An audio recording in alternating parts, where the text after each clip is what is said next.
Hi guys, how are you? Welcome back to my YouTube channel. I Yashada Divyangani අද අපි කතා කරන්න යන්නේ anime ලෝකයේ ඉතිහාසය ගැන. Let's go the video. 1910 1940 කාලේ 1917 වගේ පටන්ගෙන ජපානයේ පළමු ඇනිමේෂන් ෆිල්ම් එක එනවා. දෙවැනි ලෝක යුද්ධ කාලය වගේ. උදාහරණයක් විදිහට අපිට මොමොතාරෝ වගේ ෆිල්ම් ගන්න පුළුවන්. ඊට පස්සේ අපි බලමු මොඩර්න් ඇනිමේ එකේ උපත. මොඩර්න් ඇනිමේ එකේ උපත විදිහට හඳුන්වන්නේ ඔසාමු තා කියන පුද්ගලයා. මෙයා God of Manga, Father of Anime කියන නම් වලින් හඳුන්වනවා. මෙයා 1963 දී ලිව්ව කෘතියක් තමයි Astro Boy කියලා කියන්නේ. ජපානයේ පළමු proper TV anime series එකක් මේක.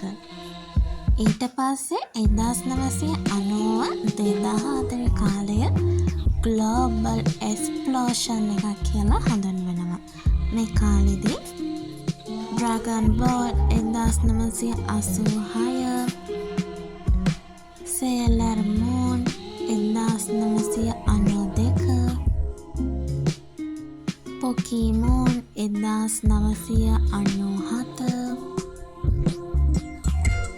Neon Genesis Evangelion 1995, Naruto ඊට පස්සේ One Piece 1999,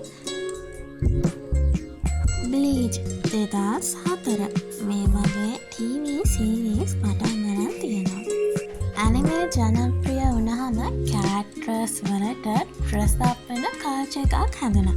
මේකට තමයි cosplay කියලා කියන්නේ. 1980 කාලේදී තමයි මේක ජපානයට එන්නේ. ඊට පස්සේ anime වලට cosplay කරන ජපානයේ තියෙන ලොකුම දෙයක් වුණා. අද වෙද්දී ජපානයේ තියෙන ලොකුම cosplay category එක තමයි anime කියලා කියන්නේ.